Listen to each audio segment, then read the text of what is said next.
Book 1, Sky Dream Icy Worm. Chapter 1.4, The Youth with the Spirit Eyes.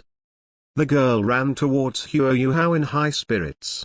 A greedy, hungry look appeared on her face as she said, "Little brother, are you selling this roasted fish? It smells so good. How did you make it?" It wasn't that Huo hadn't ever seen beautiful girls before.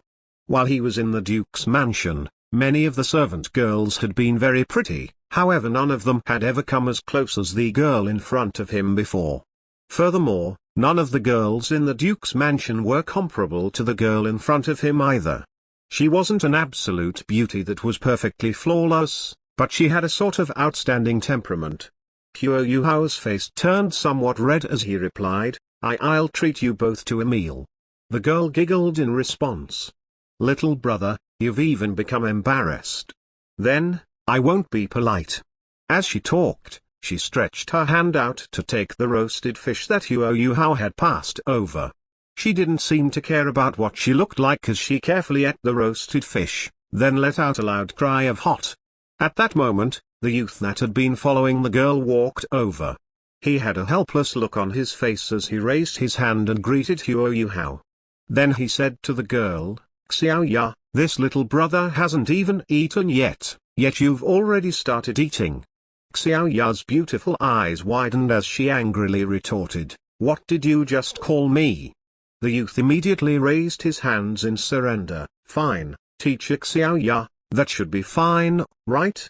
Xiaoya stared at him coldly and said, "That's the way that it should be.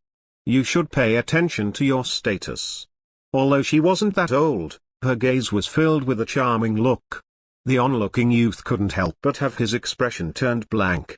Huo, who was to the side, didn't dare to continue looking. He passed the other fish that he'd roasted to the youth and said, "Big brother, this is for you." The youth smiled and said, "Gentlemen shouldn't take good things that belong to others. Little brother, you still haven't eaten. Did you catch these fish in the river?" Huo nodded his head and said, "It's not a problem, I can still roast more." While he spoke, he handed the roasted fish to the youth. Then, he skillfully took two of the fish that he'd set aside, so that he could roast them on the wooden rack. The youth gently smiled and said, "I'm Bibi and she's Tangya. Little brother, what's your name?" "I'm Huo." He replied whilst carefully roasting the fish. During his journey, he'd met many travelers while sleeping outdoors, and had also received a lot of help from them. Thus, he hadn't hesitated to give Tangya one of the fish he'd roasted when she asked. The past few days had taught him the fact that people had to mutually help each other while they were outdoors. Bibi sat next to Tangya. The way he ate the roasted fish was much more graceful than Tangya's. At the very least, his hands weren't fully stained with oil. By the time Huo had finished roasting the second batch of fish, Tangya was already impatiently waiting. Under Bibi's helpless gaze, she snatched another roasted fish. However, Bibi was unwilling to eat another fish, thus he motioned for Huo to eat first. Huo was already hungry, so he ate the other fish while continuing to roast more.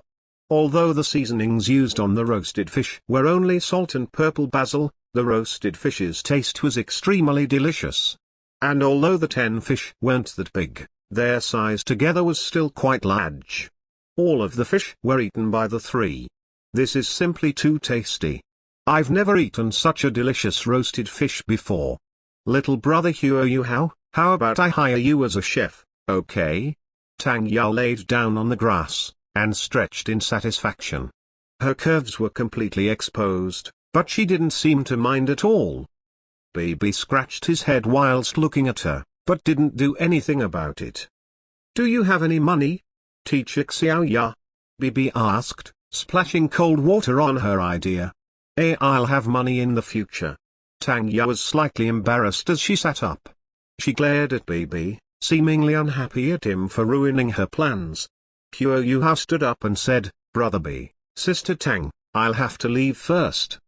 Bibi said, "Little brother Huo, this is the desolate countryside, and isn't that far away from the great Stardew forest where soul beasts wander. Just where do you intend to go?" Huo shook his head, then grabbed his clothes that had already dried from the tree branch. He smiled and waved goodbye to the two after he'd packed his clothes into his bag. Afterwards, he turned around and left under Tang Ya's slightly astonished gaze. He couldn't really want to go into the Great Stardew Forest, could he? Tang Ya gazed at Huo Yuhao's shrinking back as she pondered. Baby shook his head and said, I can't be sure. I can vaguely sense that he possesses soul force, but it's very weak. It also seems that he's alone. This is truly somewhat strange. Tang Ya stuck her tongue out and said, since he has soul force, why don't we recruit him into our Tang sect? Baby unhappily replied, you can't be wanting to recruit someone into the sect, simply because they cooked you some delicious fish. Tang Ya's face reddened when her intentions were found out, and she stuck her tongue out at Baby. Baby said, this little brother Huo has definitely experienced something in his life. I can see that his maturity exceeds his peers from his gaze alone. However, I don't know what his talent is like. A happy expression suffused on Tang Ya's face as she replied, since you're putting it like this, does that mean that you've agreed? Baby bitterly smiled, sect leader of the Great Tang sect, Miss Tang. Before you took me in as a disciple, the Tang sect only had you, and you alone, as its leader. Therefore, since your ambition is to strengthen the Tang sect, it's only natural that we recruit suitable people. This little brother Huo looks like a rather steady and calm person. If his talent is passable, he's a suitable choice. And from the clothes that he's wearing, his family circumstances shouldn't be too good. Thus, our Tang sect can recruit this kind of disciple now. Tang Ya looked at Baby with a slightly curious gaze as she said, you're actually quite crafty. I couldn't tell that at all. Baby stood up and brushed the dust off of his clothes as he replied, this is simply called being astute, but calling me wise is fine too. Let's go. Since we've eaten so many of his roasted fish, we should at least protect him for a segment of his journey, just in case he gets in danger when he encounters some soul beasts, no matter whether we recruit him into the Tang sect or not. Tang Ya also stood up and giggled.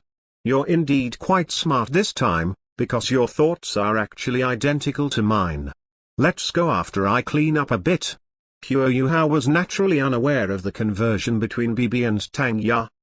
He'd originally planned to bring some roasted fish with him, but that plan couldn't be realized, as he hadn't wanted to expose his identity as a soul scholar, which was why he hadn't caught any more fish. His mother had taught him to talk with reservation when dealing with strangers. Although he had a good impression of Bibi and Tang Ya, he still decided to separate from them after he finished eating. Even though Huo Yuhao was young, he still thought a lot about things. He could tell that Tang Ya and Bibi weren't ordinary people. Bibi had said that this was the desolate countryside, yet they both didn't even have any bags on them. Thus, he believed that it would be better for him to separate from the two. After eating the meal, he'd already recovered from his prior exhaustion. He marked the position of the small stream on his map. Who knew, he might have a use for it when he returned. After walking forward for a short time, a wooden signboard on the roadside caught his attention. You will enter the territory of the Great Stardew Forest in 50 meters. There are soul beasts roaming around, so please be careful. Sure enough, he hadn't gotten lost. He was finally about to reach his destination. In addition to his current feeling of excitement, Huo Yuhao also felt a trace of nervousness. He touched the white tiger dagger on his lower back and suppressed the uneasiness in his heart. Then, he took determined strides as he advanced forward. Becoming a soul master was the only way out for him. This was the conviction that he held in his heart, and he'd never regretted his decision. The air gradually turned cool and refreshing, and an extraordinarily serious feeling seemed to exist within it. The Great Stardew Forest was like a soul beast that had its mouth wide open for young creatures. He would either have an opportunity or be swallowed.